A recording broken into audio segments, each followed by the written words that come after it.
Hi అండి, అందరూ ఎలా ఉన్నారు? Welcome to our channel happy life style. ఈరోజు వీడియోలో మనం అతి ప్రసిద్ధిగాంచిన దేవాలయం ఒరిస్సాలో ఉన్న పూరి జగన్నాథ స్వామి టెంపుల్ గురించి అయితే తెలుసుకుందాం పదండి. బయట నుంచి అయితే వ్యూ అయితే ఇలా ఉంటుందన్నమాట. ఇక్కడ కొన్ని సాంస్కృతిక నాటకాలు కూడా వేస్తుంటారు, నాట్యాలు. ఇక్కడ రథాలు ఉన్నాయి కదా, ప్రతి సంవత్సరం జూలై మంత్లో స్వామివారికి అంగరంగ వైభవంగా స్వామివారికి రథయాత్ర అయితే జరుగుతుంది. ఏటా లక్షలాది మంది భక్తులు స్వామివారిని దర్శించుకోవడానికి వస్తూ ఉంటారు. ఈ రథయాత్రలో చాలా ఒడిస్సా వాళ్ళు పాల్గొంటూ ఉంటారు. ఇక్కడ స్వామివారు మనకు విగ్రహ రూపంలో నిర్మించబడలేదు. స్వామివారు పూరి జగన్నాథులు ఎలా అయితే ఉంటారో ఇక్కడ కూడా అలాగే కొలువుదీరి మనకు దర్శనం అయితే ఇస్తుంటారు. ఇలా ఆలయం బయట ప్రాంగణంలో మనకు ఇలాంటి చిత్రాలే ఎంతో అద్భుతంగా ఉంటాయి.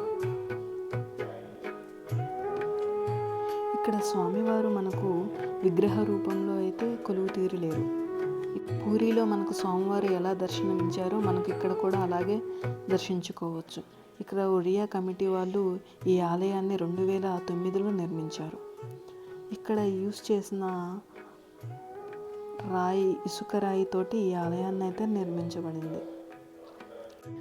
లోపల మనకు శివుడు, లక్ష్మీదేవి అమ్మవారు, వినాయకుడు, అలాగే ఆంజనేయ స్వామివారి ఆలయాలు అయితే నిర్మించబడింది.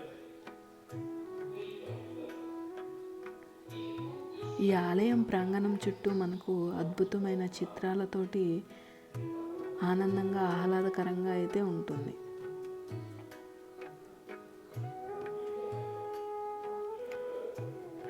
ఇక్కడ ఈ వీడియోలో చూపించిన విధంగా ఇవి 60 మంది శిల్పులతోటి ఈ ఆలయాన్ని అయితే నిర్మించబడింది.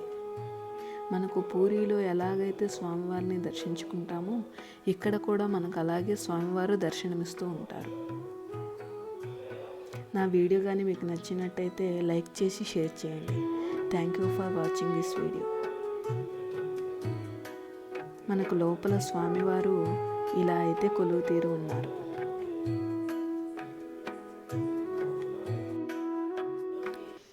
ఇక్కడ స్వామివారు కనిపిస్తున్నారు కదా, అన్న బలభద్రుడు, చెల్లి సుభద్రాదేవి, జగన్నాథ స్వామివారు కొలువు తీరైతే ఉన్నారు. ఈ ఆలయ శిఖరం 77 ఎత్తులో ఉంటుంది. ఇక్కడ పూరిలో ఉన్న జగన్నాథ స్వామివారికి 15 రోజులు జ్వరం అయితే వస్తుంది. ఆ 15 రోజులు స్వామివారికి పలహారం బదులు ఆయుర్వేద మందులు అయితే స్వామివారికి ప్రసాదంగా సమర్పిస్తారు. ఈ 15 రోజుల అనంతరం స్వామివారిని దర్శించుకోవచ్చు.